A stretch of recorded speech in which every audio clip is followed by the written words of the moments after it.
Now, this art movement is very unique from the others we've studied up to this point, primarily because it's a very political type of art movement that emerges from Italy rather than France. With Impressionism and Post-Impressionism, Fauvism, Cubism, it's centered in the country of France, and now we have this basically spin-off of Cubism that originates in Italy. And I call it a spin-off because the Futurist artists are inspired by what Picasso has created with Cubism. And these paintings look very, very similar with fractured or dissected scenes. And we'll get to those in just a moment. This is also the very first art movement that begins with a manifesto. And we'll see this with Dada. We see this also with Surrealism. The manifesto basically states what Futurism is, what the artist's intentions are. And even before any artwork is ever presented to the public would already know what Futurism is about. They don't have to interpret the paintings. Now, this was written by Filippo Marinetti, and Marinetti calls himself the caffeine of Europe. He basically creates his own nickname in a way. And Marinetti is also not an artist, but he is a writer, and he entices people to produce futurist works. They have the same ideas and ideals and goals. Futurists are into power, speed, mechanization, violence, and most importantly, they're into war. They hate the past. They liken museums and libraries to graveyards. Here's Filippo Marinetti himself. And here he is in the center with the rest of the futurist artists surrounding him. In the manifesto, he even writes that a race car, and pictured at the left is a 1909 Italian race car, that's when the manifesto is written, is more beautiful than the Victory of Samothrace, which is that great sculpture on the grand staircase of the Louvre.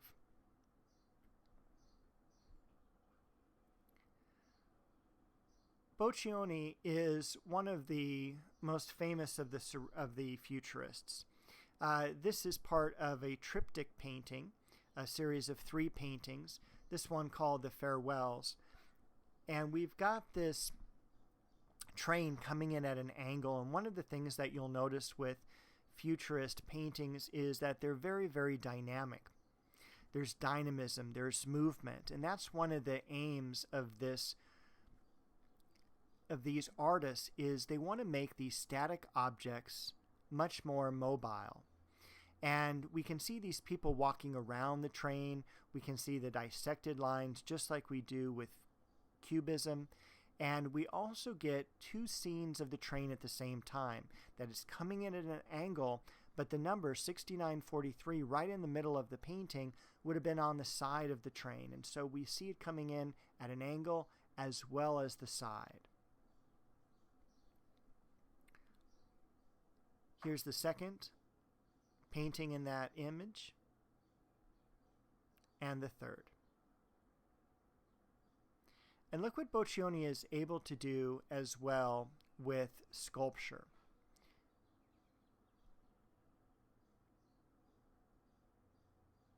And I'll show you a few other assorted works from other futurist artists. Again, taking Picasso's lead of actually using words onto a painting surface. This one looks or is very reminiscent of a propeller, how it emerges or with that radial balance from the center of the work. Slowing down the camera lens, that we can see the movement of the cellist's arms and hand.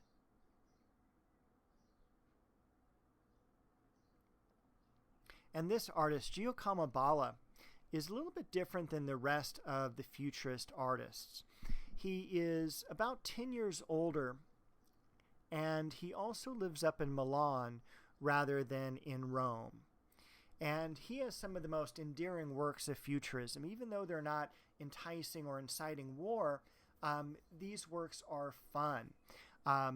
The street light, which in 1909, the electric street lamp would have been very, very new and again, very, very modern, this new type of technology. And we can see the moon kind of in the background, but these wonderful chevrons being emitted from the lamp itself. And the chevrons are in two colors, a very warm color, and then they're transposed by a very cool color. And when we have that, our optical nerve gets upset with a warm color next to a cool color because one is advancing, one is retreating. And it causes this image, at least for us, to shimmer. Dynamism of a dog, and you can see this little dog on a leash. Looks like he's walking 90 miles an hour. The leash twirling around, the owner keeping up in step with the dog.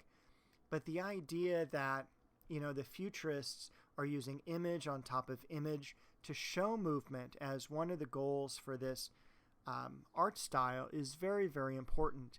It's what animators and illustrators still use today. And again, this is something that dates back to 1912, used from the 1950s on to today in comics.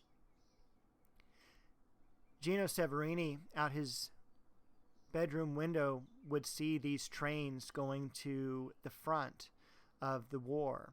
And he was very excited by this. And he does this wonderful armored train. We have a train here in a very unique angle, again, a very modernist angle, kind of like how we saw the Degas ballerinas when we were kind of hovering above them. Same thing is done here, as if we're on a bridge or an overpass as this train is shooting out from beneath us. And we've got the tank turret, looks like it's firing. We've got snipers on top of the armored train, and we can see that the dissections, the lines, the multiple point of views, and the use of arbitrary color just makes this a very wonderful type of painting and very much reminiscent of Futurism. Sadly, though, Futurism ends about the 5-year mark. In 1914, we have the beginning of World War I.